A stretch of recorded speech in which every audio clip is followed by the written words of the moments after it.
if you were to advise one or two good sectors given this time and at the year end, where do you see the index closing? ये कल से onward ये जो euro bond की payment के बाद मुझे लगता है कि मार्केट 3-4 हजार पॉइंट बढ़ जाएगी और 45 के ऊपर क्लोज होना चाहिए इंशाल्लाह इसको। और सेक्टर्स कौन से आगे बढ़ेंगे और उसके अंदर थोड़ा होमवर्क करने की जरूरत है हम सबको। एक ही सेक्टर के पीछे ना जाए, सेक्टर्स में पिक एंड चूज करें, उनकी एनुअल रिपोर्ट देख के कि कौन सा कंपनी कितनी सिक्योरिटी है, कितनी बोरिंग है, कितने के बाद कितना टर्म लिया हुआ है उसने, बोरिंग कॉस्ट क्या है, क्या वो अपनी सेल प्राइस बढ़ा पा रहा है क्योंकि कॉस्ट ऑफ डूइंग बिजनेस बढ़ रहा है, मुश्किल हो रहा है, तो क्या वो उसकी सेल बिक रही है या इन्वेंट्री पाइलअप हो रही है। तो बहुत सारी चीजें देख के फिर फैसला करें। But I think worst seems to be over. Banks and the fertilizer, इसके अलावा क्या बाजार में ऐसे हालात हैं कि किसी और जगह कोई इन्वेस्ट ना करने का मशवरा दे रहा है, ना लोगों का माइंडसेट है? Why is it so? Bank तक तो लोगों ने बहुत सोचा हुआ है कि इंटरेस्ट रेट ऊपर जा रहा है, लेकिन पूरी इंडस्ट्री में आगे बढ़ना है।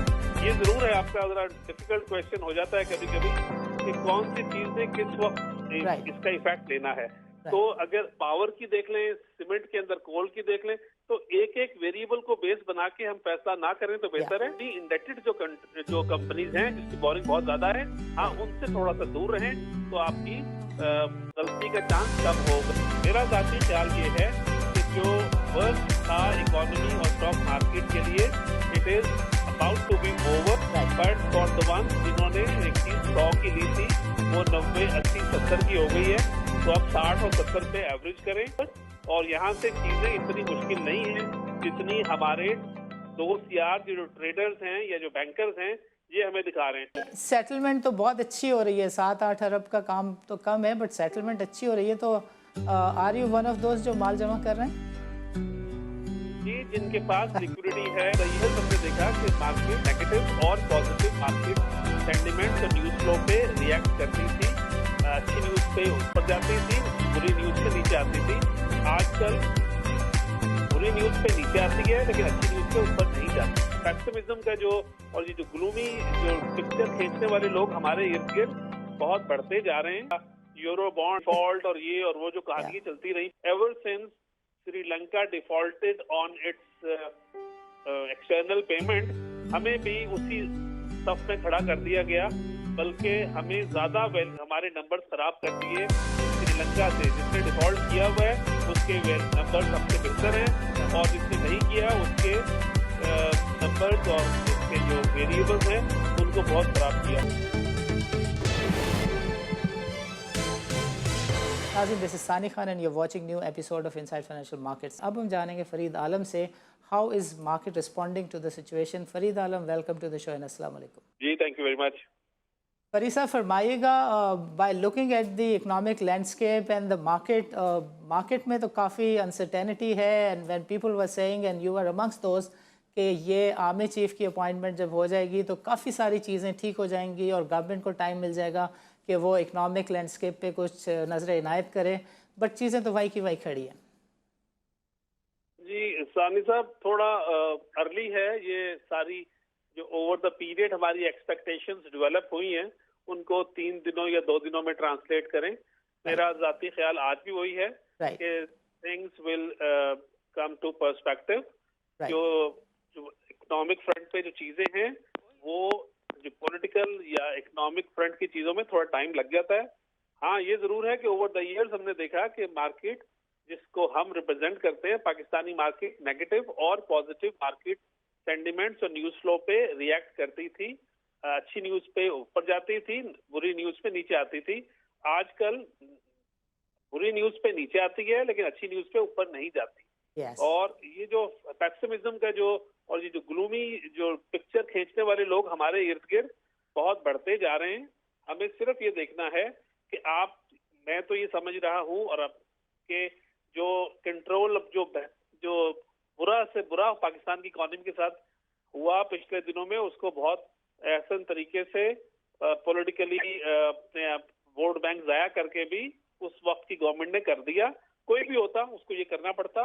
अब जब इन्फ्लेशन नीचे आना शुरू हुई, कल इंशाल्लाह जब ये हमारा यूरो बॉन्ड जिसका मोस्ट मतलब मैं क्या कहूँ कि पूरी न्यूज फ्लो में डिफॉल्ट और ये और वो जो कहानी चलती रही पिछले 10 हफ्तों से या 3-4 महीने समझ लें, ever since Sri Lanka defaulted on it's external payment, हमें भी उसी सफ में खड़ा कर दिया गया, बल्कि हमें ज्यादा हमारे नंबर खराब कर दिए श्रीलंका से। जिसने डिफॉल्ट किया हुआ है उसके नंबर्स हमसे बेहतर हैं और जिसने नहीं किया उसके नंबर्स और उसके जो वेरिएबल्स हैं उनको बहुत खराब किया। तो फरीद भाई सेटलमेंट तो बहुत अच्छी हो रही है, 7-8 अरब का काम तो कम है बट सेटलमेंट अच्छी हो रही है, तो आर यू वन ऑफ दोस्त जो माल जमा कर रहे हैं? जी, जिनके पास लिक्विडिटी है, हम लोग सारे अपने दोस्तों को यही कह रहे हैं कि अपने उन्हीं शेयर्स में एवरेज करें। नए शेयर्स की तरफ अगर कोई नया इन्वेस्टर है उसके लिए तो सारी स्क्रीन खुली हुई है, बट फॉर द वंस जिन्होंने एक चीज 100 की ली थी वो 90, 80, 70 की हो गई है, तो अब 60 और 70 पे एवरेज करें। मेरा जाती ख्याल ये है कि जो वर्स्ट था इकोनॉमी और स्टॉक मार्केट के लिए, it is about to be over, और यहाँ से चीजें इतनी मुश्किल नहीं है जितनी हमारे दोस्त यार जो ट्रेडर्स हैं या जो बैंकर्स हैं ये हमें दिखा रहे हैं। मेरी आजकल ट्रैवलिंग बढ़ी हुई है, मैं आपको सिर्फ एग्जांपल दूं, मैं जिस होटल में जाता हूँ वो पहले कहते हैं नहीं सर एग्जीबिशन हो रही है, कोई कमरा नहीं है, आप हमारा स्वीट ले लें। तो मैं कहता हूँ थैंक यू वेरी मच, मैं निकलने लगता हूँ तो कहते हैं अच्छा ठहरे, मैं देखता हूँ शायद एक आधा कमरा मिल जाए। तो हमारे जो ट्रेडिंग मेंटालिटी है वो चाहे किसी की भी हो, जिसके पास पावर है वो इसको इस वक्त जो सिचुएशन है उसको एक्सप्लॉइट कर रहा है। और इसलिए मैं ज्यादा नेगेटिव न्यूज़ों पे और ज्यादा नेगेटिव लोगों के साथ उठना बैठना आजकल मैं उस वाली बातों को डिस्काउंट कर देता हूं, क्योंकि वो अपनी बेनिफिट के लिए मुल्क के साथ और हमारी कौम के साथ ज्यादती कर रहे हैं। ग्रेट फरीद साहब, चूँकि प्रोग्राम में वक्त भी कम है and I know you are coming out of a seminar, आपको वापस भी जाना है, सिर्फ एक सवाल का आखिर में जवाब दे दें एंड दैट इज़ कि पिछले 3 हफ्तों में everybody and anybody has said कि बैंक्स एंड दी फर्टिलाइज़र, इसके अलावा क्या बाज़ार में ऐसे हालात हैं कि किसी और जगह कोई इन्वेस्ट ना करने का मशवरा दे रहा है, ना लोगों का माइंडसेट है? Why is it so? देखिए, बैंक्स का तो लोगों ने बहुत सोचा हुआ है कि इंटरेस्ट रेट ऊपर जा रहा है तो उसको बेनिफिट होगा, और जाहिर है होगा थोड़ा बहुत, लेकिन पूरी इंडस्ट्री ने आगे बढ़ना है। ये जरूर है, आपका जरा डिफिकल्ट क्वेश्चन हो जाता है कभी कभी कि कौन सी चीज ने किस वक्त इसका इफेक्ट लेना है। तो अगर पावर की देख लें, सीमेंट के अंदर कोल की देख लें, तो एक एक वेरिएबल को बेस बना के हम फैसला ना करें तो बेहतर है। अगर किसी सेक्टर वाइज देख लें तो इंटरेस्ट में लोग जो बैंकिंग सेक्टर में काम नहीं करते उनके लिए भी पूरी यूनिवर्स ओपन है। हाईली इंडेटेड जो कंपनीज हैं जिसकी बोरिंग बहुत ज्यादा है, हाँ उनसे थोड़ा सा दूर रहें तो आपकी गलती का चांस कम होगा रॉन्ग फुट पे पकड़े जाने का। Right, but if you were to advise 1 or 2 good sectors given this time and at the year end, where do you see the index closing?